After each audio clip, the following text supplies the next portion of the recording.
बेपनाह प्यार तुमसे भाग 15। 4 साल बाद राठौर विला में मीना जी बोली, रामू ब्रेकफास्ट तैयार हो गया, सब अच्छे से एक बार फिर से चेक कर लेना, वरना ऋषभ आज भी गुस्से में। डरी सी मीना जी आधे अधूरे शब्दों से रामू को बोलती है, राजेश जी, क्या आप भी? एक तो खुद भी डरे रहती है और सभी को डरा कर रख देती है। डर से इन बेचारों से गलती हो ही जाती है। मिस्टर राजेश बोले। मीना जी बोली, तो क्या ये सब मैं जानबूझकर कर रही हूँ? मेरा बेटा अब कितना बदल गया है, ये आपको नज़र नहीं आ रहा है? अरे वो हंसना भूल गया है, खुश रहना भूल गया है। मैं उसकी ये हालत देखकर दिन भर घुटती रहती हूँ। मुझसे अब अपने बेटे की ये हालत नहीं देखी जा रही है। इससे तो अच्छा तो होता कि मैं मर जाती। और भावुक होकर मीना जी रो पड़ी। राजेश जी उन्हें संभालते हुए बोले, आप थोड़ा धीरज रखिए, सब ठीक हो जाएगा। अब कुछ ठीक नहीं होगा, अब बस हमें यूं ही घुट घुट कर जीना पड़ेगा। राजेश जी रामू को बोले, तू एक गिलास पानी लेकर आ। रामू पानी लेकर आया तो उन्होंने मीना जी को पानी देकर कहा, अब जो है हमें झेलना ही है। आपके रोने से क्या होगा, बेकार में आपकी ही सेहत खराब हो जाएगी और कुछ नहीं होगा। अब चलिए जल्दी से अपने आंसू पोंछ लीजिए, आपका बेटा आ ही रहा होगा, फिर वो आपकी ऐसी हालत देखकर बिना कुछ खाए पिए ही ऑफिस चला जाएगा। मीना जी झट से अपने आंसू पोंछी और डाइनिंग टेबल की ओर चल दी। ऋषभ अपने कमरे में तैयार हो रहा था। कमरे में चारों तरफ सन्नाटा छाया हुआ था। वो अपना कवर्ड खोला और गुस्से में जोर से चिल्लाने लगा, रामू रामू। ऐसी जोर से आवाज़ सुनकर मिस्टर राजेश मन ही मन बड़बड़ाने लगे। लो गुस्से का शंखनाद शुरू हो गया। जा रामू देख, आज लगता है शुरुआत तुझसे ही होगी। रामू डरते हुए ऋषभ के कमरे में पहुंचा तो वो उसे देखकर गुस्से में बोल पड़ा, मेरे कवर्ड में ब्लैक सूट किसने रखा? मैंने कहा था ना कि मुझे ब्लैक कलर से सख्त नफरत है, तो किसने रखा इसे यहाँ? रामू बोला, वो भैया जी, पहले आपको ब्लैक कलर ही ज़्यादा पसंद आता था, तो मुझे लगा शायद इस कलर से आपकी पुरानी याद ताज़ा हो जाएगी। इतना सुनते ही गुस्से में ऋषभ ने वो ब्लैक कलर की सूट कवर्ड से बाहर निकाली और बालकनी में जाकर जोर से घुमाकर रोड पर फेंक दी। रामू एकदम से डर कर रो पड़ा। फिर गुस्से में ऋषभ अपने कमरे से बाहर निकल गया। वो हॉल में बड़ी सी तस्वीर के सामने फूल चढ़ाकर दीपक जलाया, फिर अपनी दोनों आंखें बंद करके प्रार्थना करने लगा, आप मुझे छोड़कर क्यों चली गई? देखिए तो मैं आपके बिना कितना अकेला हो गया हूँ। प्लीज़ लौट कर वापस आ जाइए दादी, वरना मैं दुनिया का सबसे बुरा इंसान बन जाऊंगा। प्लीज़ लौट कर आ जाइए दादी, प्लीज़। और ऋषभ की आंखों से आंसू की बूंदें गिरने लगी। तभी उसे एहसास हुआ कि किसी ने उसकी पीठ पर हाथ रखा। वो अपनी आंखें खोलकर पीछे मुड़कर देखा तो मिस्टर राजेश उसे सांत्वना देते हुए बोल रहे थे, ये क्या तू रोज़ रोज़ एक ही बात बोलता है? तू बच्चा है या नासमझ है? ये जानते हुए भी कि जाने वाले कभी वापस नहीं आते हैं, फिर भी तू 4 साल से यही रटे जा रहा है। माना कि तू अपनी दादी से दुनिया में सबसे ज़्यादा प्यार करता है, पर यह भी तो सोच कि तेरी दादी ऐसी स्थिति देखकर वो कितना बेचैन हो रही होगी। उनकी आत्मा को क्या अभी तक शांति मिली होगी? ऋषभ अपने आंसू पोंछकर बोला, चलिए ब्रेकफास्ट के लिए देर हो रही है। मानो वो अपने पापा की बातों को टालना चाह रहा था। डाइनिंग टेबल पर बैठते ही ऋषभ की नज़र आलू के पराठे पर गई। ये पराठा किसने बनाया? वो जोर से गुस्से में चिल्लाने लगा, मैंने कहा था ना कि मेरे सामने कोई पराठा नहीं लाएगा। रामू डर से बोला, माफ़ कीजिएगा भैया जी, आप दादी जी को बहुत याद करते हैं, तो मैंने सोचा कि मैं भी अनु दीदी की तरह आलू के पराठे बना देता हूँ, ताकि आप दादी की याद में ये पसंद से भरपेट खा लेंगे। ऋषभ, मैंने कहा था ना कि कोई भी मिस अनुष्का का नाम इस घर में कभी नहीं लेगा और ना ही उसकी पसंद की चीज़ों का जिक्र करेगा।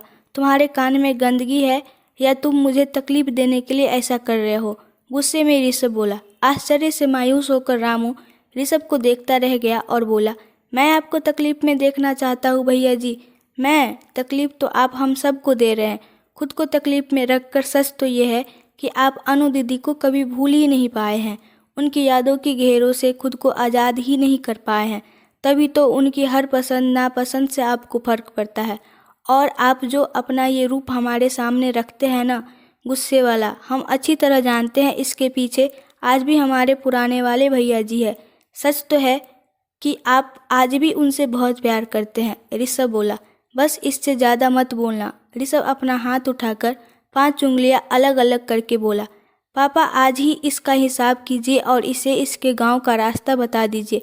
गुस्से में ऋषभ बोला, रामू, हाँ हाँ, मैं तो कब का चला जाता यहाँ से। बस अनु दीदी की कसम के लिए यहाँ अभी तक रुका हूँ। उन्होंने ही जाते वक्त अपनी कसम मुझे दी थी कि मैं जीते जी कभी आपका साथ नहीं छोड़ूं। अगर आज उनकी कसम नहीं होती तो मैं तो कब का यहाँ से। और रामू आधी बात बोल कर ही फपक कर रो पड़ा। ये सब सुनकर ऋषभ की मम्मी पापा भी भावुक होकर रो पड़े। सबको ना चाहते हुए भी अनुष्का की बहुत याद आ रही थी और वो सब ऋषभ की ऐसी हालत देखकर अंदर ही अंदर घुट रहे थे और कोई कुछ बोलने की हिम्मत नहीं जुटा पा रहा था, सिर्फ ऋषभ की गुस्से के कारण। फिर ऋषभ गुस्से में रोज की तरह बिना खाए पिए ही ऑफिस चला गया। अनु ऑफिस जाने से पहले एक बार आरव से मिलती जाना। अनु की माँ एक साधारण सी सूती की साड़ी पहने कुर्सी पर उदास बैठी बैठी बोली, जिनके हाथों में ना ही रंग बिरंगी चूड़ियाँ थी और ना ही मांग में एक चुटकी सिंदूर। ऐसा लगता है जैसे अनुष्का के पापा ने भी उसका साथ छोड़ दिया हो। तभी हल्के गुलाबी रंग की सलवार सूट में अनु दूसरे कमरे से निकली। आप चिंता मत कीजिए, मैं उससे मिलती जाऊंगी, पर आप याद से अपनी दवा ले लीजिएगा और हाँ, चुपचाप कमरे में आराम कीजिएगा। यहाँ लॉज में बहुत सारे शरारती बच्चे रहते हैं जो दिन भर बाहर खेलते रहते हैं। किसी के बॉल से आपको चोट लग जाएगी।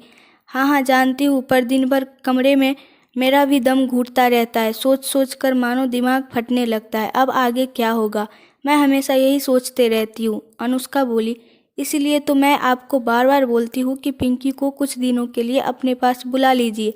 उसके दोनों बच्चे आपसे मिलना चाहते हैं। वो हमेशा मुझे आपसे मिलवाने के लिए रिक्वेस्ट करते हैं। आप क्यों उन बच्चों का दिल तोड़ देती है? तुम्हें क्या लगता है मेरा दिल नहीं करता अपने नाती नतनी से मिलने का? पर मैं नहीं चाहती कि पिंकी के द्वारा ही उस शैतान को हमारे बारे में पता चले। अब मैं उसकी परछाई भी तुम पर नहीं पड़ने देना चाहती। और जहाँ तक मैं पिंकी को जानती हूँ, वो उसकी चिकनी चुपड़ी बातों में आकर तेरा पता उसे ज़रूर बता देगी। क्या चाहती है तू? फिर से उसे अपनी ज़िंदगी में लाना चाहती है? तू अपने भाई और बाप की मौत को भूल गई? तू भूल गई कि उसने ही इन्हें मारा है? अगर भूल गई है तो मैं तुम्हें याद दिला देती हूँ। आज मैं जो विधवा हूँ वो उसके कारण हुई हूँ। उसी के कारण मेरा एक बेटा मर गया और दूसरा पागल खाने में पड़ा है। क्या अभी भी तुझे उससे प्यार है? अगर अभी भी तुझे उससे प्यार है तो जा उसके पास, पर पहले मुझे जहर लाकर देती जा, क्योंकि अब मैं उसे कभी माफ़ नहीं करूँगी। मेरे दिल से उसके लिए सिर्फ और सिर्फ बद्दुआ ही निकलती है। अनुष्का की माँ गुस्से में उसे बोले जा रही थी। अनुष्का अपनी माँ की बातें सुनकर पूरी तरह से टूट चुकी थी। अपनी माँ की बातों से वो दुखी हो रोती हुई बोली, मैं ऐसा कभी नहीं चाहती हूँ माँ। मेरी खुशी कल भी अपने परिवार में थी और आज भी है। आपको लगता है वो आज तक ऐसे ही मेरे इंतज़ार में बैठे होंगे? वो तो कब की अपनी ज़िंदगी में आगे बढ़ गए होंगे। वो मुझे कब का भूल चुके होंगे। और आपको डर है ना कि पिंकी ऋषभ जी को हमारे बारे में सच बता देगी? तो माँ, मैं जितना ऋषभ जी को जानती हूँ वो पिंकी से मेरे बारे में कभी कुछ नहीं पूछेंगे, क्योंकि वो आज तक इन 4 सालों में जब एक बार भी पिंकी या उसके ससुराल वालों से मिले ही नहीं हैं। भले ही वो एक ही शहर में रहते हैं, पर उनका कभी आमना सामना भी नहीं हुआ है। पर तू तो आज भी उससे प्यार करती है ना? गुस्से में अनु की माँ पूछी। नहीं नहीं, मैं उनसे बहुत दूर हो गई हूँ, इतनी कि शायद अब हम कभी किसी मोड़ पर भी नहीं मिलेंगे। और अगर कहीं वो अचानक तुम्हारे पास आकर खड़ा हो गया तो? अनुष्का अस्तबद सी अपनी माँ की आंखों में देखने लगी, जिसमें डर के साथ साथ हजारों सवाल भी थे। वो अपनी माँ को ही देखती रही। बोलना, जिज्ञासा स्वरूप उसकी माँ फिर से पूछी। अगर अचानक वो किसी मोड़ पर तुझसे टकरा गया तो? अनुष्का झट से बोली, तो अजनबियों की तरह मैं आगे बढ़ जाऊंगी। अच्छा तो अब मैं चलूँ? अनुष्का अपनी माँ से पूछी। हाँ हाँ जा। अच्छा सुनिए, खीर लेती जा, आरव को खीर बहुत पसंद है। वो ये खाएगा तो ज़रूर अपनी माँ के हाथ का स्वाद पहचान जाएगा। ठीक है तो मैं अब चलती हूँ। अनु खीर का बॉक्स रखते हुए बोली, और डॉक्टर से पूछना कि क्या कोई उम्मीद है उसकी जल्दी ठीक होने का? आजकल तो बहुत तरह की दवाइयाँ बनती है ना, हो सकता है कोई महंगी दवा देने से वो ठीक हो जाए। बेचैनी में उसकी माँ बोली। अनु बोली, माँ ये भी कोई बोलने की बात है? मैं तो डॉक्टर से हमेशा ही यही बोलती हूँ, पर डॉक्टर बोलते हैं थोड़ा समय लगेगा। अरे कितना समय लगेगा ये भी तो नहीं बताते वो, झुंझलाते हुए अनु की माँ बोली। माँ आप थोड़ा शांत हो जाइए, नहीं तो आपकी तबीयत खराब हो जाएगी। मैं आज फिर डॉक्टर से अच्छे से बात करूँगी।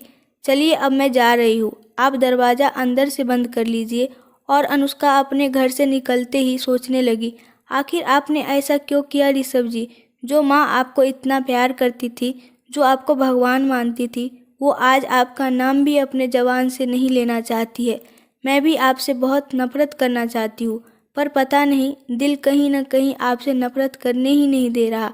पर सच बोल रही हूँ, मैं आपसे बहुत बहुत नफ़रत करती हूँ। क्यों आपने हमारी सारी खुशियाँ छीन ली? क्यों आपने हमें इतना बड़ा दुख दिया है? मैं जीते जी आपसे कभी बात नहीं करूँगी। आप सच में मेरे लिए अजनबी ही बन गए हैं। अजनबी बन क्यों गए हैं? आप तो शायद शुरू से ही मेरे लिए अजनबी ही थे। तभी तो इतने सालों में मैं भी आपको कभी पहचान नहीं पाई और आपसे बेपनाह मोहब्बत करने की गलती कर बैठी। अब हम किसी मोड़ पर एक दूसरे से कभी ना ही मिले तो ही अच्छा है। भगवान अब मुझे वो दिन कभी न दिखाना जब हमारा कभी आमना सामना हो। अनु अपनी धुन में सोचते सोचते रो रही थी और तेज कदमों से रोड पर चल रही थी कि अचानक एक गाड़ी से टकरा गई। अचानक एक गाड़ी से टकराने के बाद अनुष्का के आंखों के सामने एकदम से अंधेरा छा गया। वो डर से अपनी आंखें ही बंद कर ली। क्यों मैम, इतनी जल्दी ऊपर जाना चाहती हो क्या? अजी किसी नज़र को तेरा इंतजार आज भी है। आश्चर्य से अनुष्का अपनी आंखें खोली। ओह आप! सामने रवि जी मुस्कुराते हुए खड़े थे। मैं तो बहुत डर गई थी। रवि बोला, अगर मेरे रहते भी आप डर जाती है तो मेरे रहने पर ही लानत है। अनुष्का रवि की बातों पर थोड़ा सीरियस हो गई। सॉरी बाबा, रवि अपने दोनों कान पकड़कर बोला। मैं तो बस आपको हंसाने के लिए बोल रहा था, प्लीज़ डोंट माइंड। अच्छा वैसे आप यूँ सुध-बुध खोई कहाँ जा रही थी? क्या मैं आपको कहीं छोड़ दूँ? अनु, नहीं थैंक यू रवि जी, मैं खुद चली जाऊंगी। पर ऑफिस में तो अभी 2 घंटे का टाइम है। रवि अपनी घड़ी देखते हुए बोला। फिर आप इतनी सुबह जा कहाँ रही है? वो माँ आज आरव के लिए खीर बनाई थी तो बस उसी से मिलने जा रही हूँ। उदास सी अनु बोली। अच्छा तो चलिए, मैं आपको छोड़ देता हूँ। नहीं रवि जी, मैं अकेले चली जाऊंगी। वैसे भी मैं आपके एहसानों तले पूरी तरह दब चुकी हूँ। अब मैं आपका कोई एहसान नहीं लेना चाहती हूँ। आज भी 4 साल पहले वाली घटना याद करती हूँ तो लगता है किसी पर भरोसा करना ही नहीं चाहिए। पर न जाने उस वक्त आप कहाँ से आकर हमें एक फरिश्ते की तरह संभाल लिए। मैं तो यही सोचती हूँ कि अगर आपने हमें उस वक्त नहीं संभाला होता तो आज हम किस हाल में होते। आपका ये एहसान तो मैं सारी उम्र नहीं उतार पाऊँगी। हद है, एक तरफ तो आप मुझे अपना दोस्त मानती है और दूसरी तरफ एहसान की बात करके पराया भी कर देती है। क्या अगर लाइफ में मुझे आपकी मदद की ज़रूरत पड़ेगी तो आप मेरी मदद नहीं करेंगी? मिस अनुष्का, ये दुनिया एक दूसरे की मदद से ही आगे बढ़ती है। आप खुद इतनी अच्छी है कि अगर मैं आपकी मदद नहीं भी करता तो कोई और कर देता। अब ये सब छोड़िए, जल्दी चलिए वरना ट्रैफिक में कहीं फंस गई तो बहुत देर हो जाएगी। रवि ने अनुष्का को कार में बैठने के लिए कहा और बैठते ही दोनों थोड़ी देर में मेंटल एसाइलम पहुँचे। रवि वहाँ बाहर ही खड़ा रहा तो अनु पूछी, आप हमेशा मेरे साथ यहाँ तक आते हैं पर अंदर क्यों नहीं चलते हैं? चलिए एक बार आप भी आरव से मिल लीजिए। नहीं अनु जी, मैं उस मासूम बच्चे को इस हाल में नहीं देख पाऊँगा। मुझ में इतनी हिम्मत नहीं है। आप ही अंदर जाइए, मैं यहीं आपका वेट करता हूँ। रवि थोड़ा भावुक हो गया था। शायद उसकी जगह कोई भी वहाँ होता तो वो भी हो जाता, क्योंकि मेंटल कंडीशन के लोग की मेंटेलिटी या तो उनके कैरेक्टर से बिल्कुल शून्य होती है या फिर बिल्कुल ही डेंजर। वो जब किसी को पहचानते ही नहीं हैं तो किसी से नॉर्मल बिहेव क्यों करेंगे? शायद यही कुछ आरंभ में भी था। जब वो पहली बार अपनी दीदी अनु से मिला था तो वो उससे काफ़ी डरा हुआ था और गुस्से में वो वहाँ पड़ी गिलास फेंककर अनु पर हमला भी कर दिया था।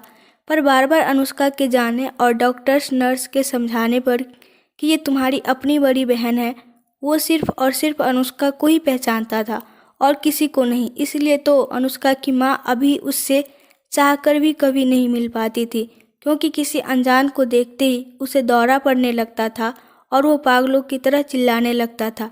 फिर उसे इलेक्ट्रिक शॉक दिया जाता था, तब जाकर उसकी मेंटल स्थिति ठीक होती थी। आरव अनुष्का को देखते ही ताली बजाकर बच्चों की तरह उछलने लगा।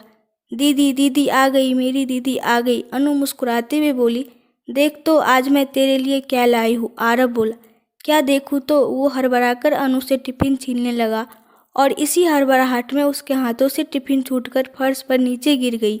वो जोर जोर से पैर पटक कर रोने लगा। आप बहुत गंदी हो, आपने मेरी माँ के हाथ की बनी खीर गिरा दी। मैं आपसे बिल्कुल बात नहीं करूँगा, कभी भी नहीं। अनुष्का आश्चर्य से उसे देखने लगी। मैंने तो इसे बताया ही नहीं था कि ये माँ के हाथों की बनी खीर है, फिर इसे कैसे मालूम? आप जाओ यहाँ से, अब कभी मुझसे मिलने मत आना। वो आश्चर्य से आरब से पूछी, तुम्हें कैसे मालूम कि ये खीर माँ ने बनाई है? क्या तू माँ को याद करता है? क्या तुझे अपनी माँ याद है? हमारा परिवार याद है? आरब गौर से अनु को देखने लगा। बोल ना, क्या तुझे कुछ कुछ याद आ रहा है? देख, तू अपने दिमाग पर जोर दे, शायद तुझे कुछ याद आ जाए। तू और गौरव एक साथ विदेश में पढ़ाई कर रहे थे, फिर ऐसा क्या हुआ? तुझे कुछ याद है? आरब उसकी तरफ देखकर रोने लगा। आप बहुत गंदी हो, मेरी खीर गिरा दी, जाओ यहाँ से, भागो यहाँ से। वो अनुष्का को धक्का मारकर कमरे से भगाने लगा। जाओ, फिर कभी मत आना। तभी इतना शोर सुनकर डॉक्टर सहित 2 कंपाउंडर दौड़कर आए। डॉक्टर बोले, क्या हुआ मैडम? आप बाहर निकलिए, लगता है इसे फिर से दौरा पड़ने वाला है। अनुष्का एकदम से घबरा गई। उसकी आंखें अपने भाई की ऐसी स्थिति को देखते ही भर आई। डॉक्टर, उसे पुरानी बातें याद आ रही है। मुझे लगता है अब ये ठीक हो रहा है। आप प्लीज़ मुझे इससे बात करने दीजिए। डॉक्टर बोले, मैम ऐसा कभी कभी होता है, पर इसका मतलब ये नहीं कि ये मेंटली ठीक है। मैं रोज़ इसकी रिपोर्ट्स देखता हूँ, पर मुझे तो इसमें कोई सुधार नज़र ही नहीं आ रहा है। ये आपका वहम है और कुछ नहीं। अगर मुझ पर विश्वास नहीं है तो आप खुद ही देख लीजिए। वो देखिए। डॉक्टर खिड़की से अनुष्का को दिखाता है। अनुष्का अपने भाई को देखकर दंग रह जाती है, क्योंकि आरब गिरे हुए खीर को अपनी जीभ से चाट चाट कर खा रहा था। अनु अपनी नज़रें दूसरी तरफ घुमा ली। ये क्या हो गया तुझे? काश कि तू विदेश पढ़ने ही नहीं जाता। मेरे भाई की ऐसी स्थिति के कारण सिर्फ आप है ऋषभ जी, सिर्फ आप। मैं आपको कभी माफ़ नहीं करूँगी, कभी भी नहीं। और रोती हुई अनुष्का वहाँ से चली गई। अगर आपको इस कहानी के आगे का पार्ट देखना है तो कमेंट में बताएं, और प्लीज़ आप लोग मेरे चैनल को सब्सक्राइब कर दो। Thank you.